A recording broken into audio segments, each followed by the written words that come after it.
Welcome to Real Life with Jenny. My name's Jenny Senaparatna. Grab your favorite drink, get yourself a snack, and we will get started.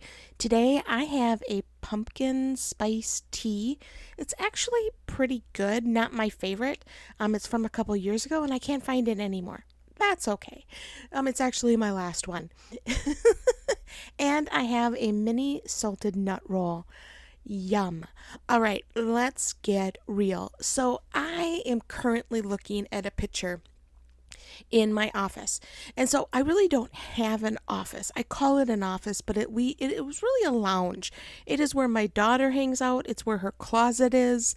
It is kind of the catch-all room. We all have those, right? Like the room that you put the things that you really don't know where else to put them.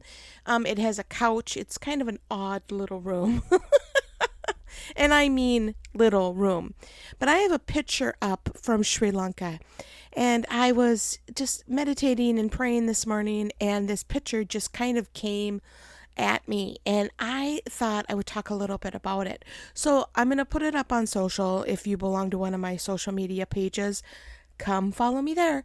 Anyway, it's a picture of my daughter in a fruit stand or a vegetable stand in Sri Lanka. And now one of my favorite things to do when I travel, whether it is out of state or it is overseas, it does not matter. I love to go to grocery stores. It is just one of those things that just bring me complete joy. I remember we were in Indiana, and you're like, Indiana? We were in Indiana, and we went to this grocery store. And because we normally, when we stay for like more than one day, we try to do an Airbnb because it's so much cheaper. And so we're in this Airbnb, so I know we can get food and make breakfast, lunch, and dinner and save us a ton of money. That's why they're so cheap for us, because then we don't eat out. It is a win-win for everyone.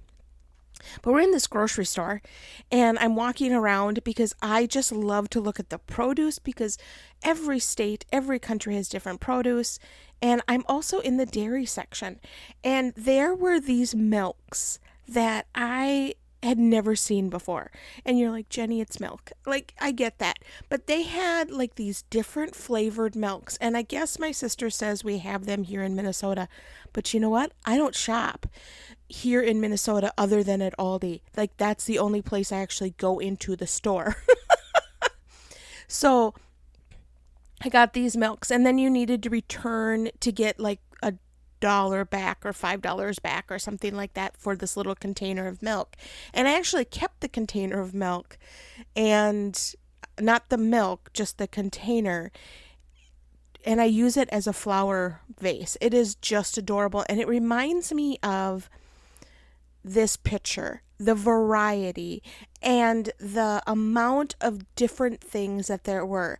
So there is one kind of banana at the store that I shop at. One kind, and it's kind of blah, in my personal opinion. I'm not a huge banana person. That's just not my favorite here in Minnesota. It's been shipped from who knows where, and they're not super tasty. There's not a lot of taste to them. And then we go to this fruit stand in Sri Lanka. Now, I've been to Sri Lanka. I believe this is my fourth or fifth time. I'm not, all of a sudden I'm blanking on that. But I've been there several times, and bananas have been my favorite thing in Sri Lanka. The bananas, the mangosteens, the rambutan, and the pineapple. Like, you just cannot compare to Sri Lankan of any of these. And we're at this fruit stand, and this guy who is running a banana stand mostly and has all these different fruits sees us and realizes we're foreigners, because I stick out like a sore thumb there, and proceeds to give us about 6 to 7 different kind of bananas. So he opens up a banana, he slices it in 3, gives us each a piece. Like, it was incredible. I don't think I needed to eat lunch that day because we had so many bananas. But the variety overwhelmed me. I was like, who knew that there were red bananas and that there were little bananas, and like the sweetness levels were all different and the tartness levels were all different and the textures were all a little different. It was just incredible. I mean, I've been to Sri Lanka several times, and some of these bananas I had never seen, let alone tasted. It was just one of those memories that I don't think I'll ever forget, that I was like, oh my goodness, please stop feeding us bananas. But I was also like, can I try that one too? I mean, it was just so incredible. And there was one thing that he gave us that was super tart and almost disgusting. And I was like, wow, who knew that this kind of thing actually existed? And I just started thinking about that. And I was like, I shop, most of my groceries are either at Aldi or at Walmart. And Walmart, I don't go inside, because when I go inside, I spend triple the amount of money, because I'm like, ooh, you know what? I do need fun plates. And I do need this small, weird decoration that I would never have picked up if I weren't here. And I'm like, ooh, we need 2 boxes of Oreos. Like, I just get a little crazy inside. So we only do pick up at Walmart, unless there's something special going on and I have to go in for another time in the week, which is I try to avoid, because that's where we lose our shirt. But it is definitely, I don't go inside. So I'm kind of in this, like, this is the only food we have, and you kind of get in this sparse mentality. Does that make sense? Like, you're like, well, what kind of fruits and vegetables we want? The 3 that they have? Okay, I guess we'll do those 3. And you feel a little almost defeated. Now, I tend to make our meals at least 6 times a week. Dinners. We do lunches and dinners and breakfasts. Pretty much all of them at home. It's a very rare thing when we eat out in our hometown. This is not something we do a lot of. When we eat out, it's because we're on the road, which is every Sunday. So I really don't see the need to eat out during the week, because we have to eat out on the weekend, and I'd rather eat at home. So you have this, what are we going to make for dinner, right? Like, that is always the question. What am I going to make for dinner? Do I wake up in the morning thinking, what do I have in the house for dinner? Yeah, there are days that I do that. But I've been doing menus for, Sam's 17. So I've been doing them for 17 years, because when she came home that February of 2007, I actually started doing monthly meal plans. Now, I've actually shortened that down to a week at a time, but when I did a month, I did it so I knew how much money I was spending. So I'd have one expensive meal every month, every week, and then I would spread out the things that kind of stretch your budget throughout the rest of the time. If you want menu planning, we'll sit down and chat. That's one of the things I love. Anyway, so now I'm at once a week. And I mean, for a full week. And I send the menu to my mom and I say, hey, what do you want this week? I've done it with my mother-in-law a couple times. I'm just trying to, hey, I'm cooking. What do you want? But you get to the point that you're like, if I have to eat one more chicken dish, right? Like, I am so done with the same chicken dishes over and over and over again. And there's just a blandness that happens sometimes in our routines. And then you look at this picture from Sri Lanka and you realize that the variety that God has put on the planet for food is mind-boggling. Even going over to Wisconsin, the amount of cheeses that they have in Wisconsin can blow your mind. You can walk into one of these cheese shops and say, who even knew that anybody would eat these kinds of cheeses? Like, it is just, and the expense of some of them, I just am blown away.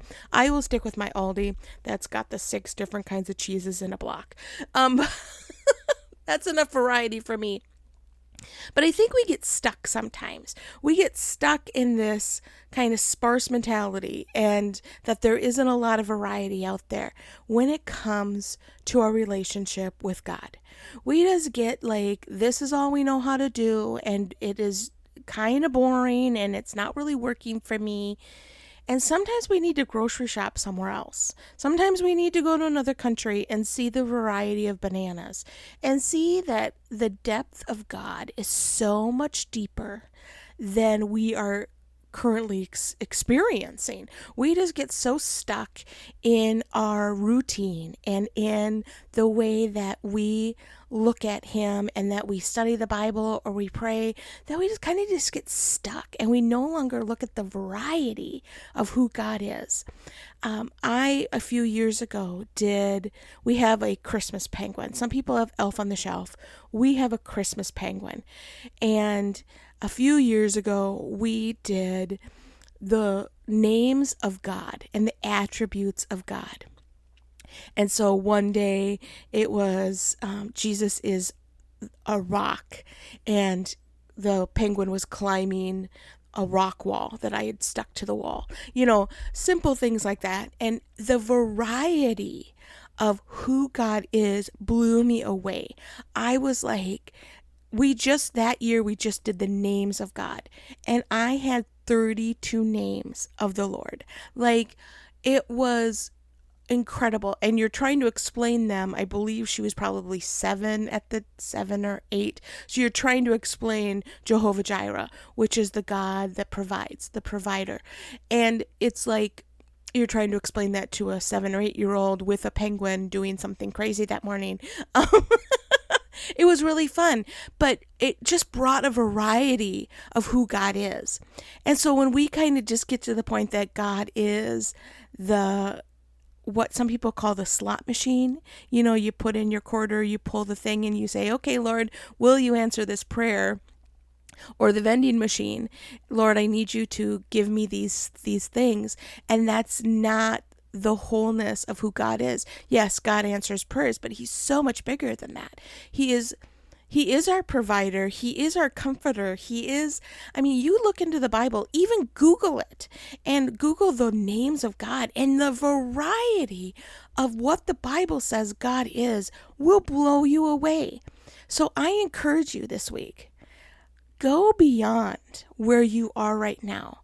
Because it's very easy to stay in our routine and continue to eat the same banana over and over and over again when there are dozens of different kinds of God out there. Not gods. Our God is so vast and so powerful and just can be mind-blowing that I encourage you to dig a little deeper into who he is and who he can be in your life and what you can lean on him for. It doesn't just have to be the God that will supply our needs according to his riches and glory, which is a great God. Like, if that's all he is, mind-blowing for me. Look, I'm even doing sound effects today. It's a wild day. Sorry. But my encouragement to you is, let's get into the variety of who God is. He is so vast, and we just get stuck in our same grocery list every single week. And I encourage you this week to expand your grocery list. Go to a new grocery store and really expand who God is in your life and see what will happen. Well, you can find me at Real Life with Jenny on Instagram, Facebook, and Be Real. You can also find me at christconnection.cc/Jen. All of my info is there. We're booking in 2025, so let's get those on the table so we don't miss out on getting us at one of your events. We're super excited about what God's doing throughout the nation, and it is just incredible when you get to go to a church and see how God is moving so uniquely in each person. I love when you get to stand up and say something, and my husband preaches sermons and I do a small talk, and I love when I say the same thing, but different people hear different things, because God is a God of variety. And I pray that you see that this week, that your spiritual life goes from humdrum to exciting because you start looking into who God is. You all have a great week.